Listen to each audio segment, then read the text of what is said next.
ஆனா அந்த சின்ன பையன் மெக்கருக்கு 6 அடிச்சிட்டு இருக்கானா. அடிக்கட்டும், என்ன இப்போ? ஆனா வந்து பந்து போடணும் ப்ளீஸ்னா. நான் இருக்குப்பா, நாலாம் bowling போட்டா கரெக்டா இருக்காதுன்னு சொல்லிட்டு வேர்ல்டு கப் ஸ்குவாட்ல இருந்து என்ன ஒதுக்கிட்டானுங்க. இதுக்கப்புறம் நான் வந்து பந்து போட்டு விக்கெட் எடுத்து யாருக்கு என்ன ஆக போகுது? அண்ணா அதெல்லாம் மனசுல வச்சுக்காதனா. வானா நம்ம டீம் தத்தளிச்சிட்டு இருக்குதுண்ணா. டீம்ல வந்து வேர்ல்டு கிளாஸ் பவுலர் அப்படின்னு சொல்லிட்டு போல்ட் ஒருத்தனை வச்சிருக்கியே, அவனை போட சொல்லு. அண்ணா போல்ட் ஓவர்ல 10 ரன் அடிக்கிறாங்கண்ணா. அப்படியா? அப்ப இந்த புதுசா ஏதோ ஆவேஸ் கான் ஒருத்தனை வேர்ல்டு கப் கூட்டு போயிருக்கீங்களே, அவனை போட சொல்லு. அண்ணா அவன் ஓவரா தான் 20 அடிச்சு வெளுக்குறாங்க. பந்து போட ஆள் இல்ல அப்படின்னு உடனேதான் இந்த அஸ்வினோட அருமை என்னன்னு உனக்கு புரியுது. என்ன இந்த மெகரத்தோட விக்கெட் எடுக்கணுமா? இப்போ பாரு.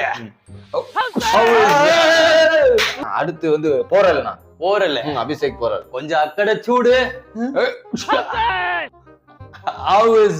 என்னன்னா 2 பேரும் அவுட் ஆக்கிட்டீங்க.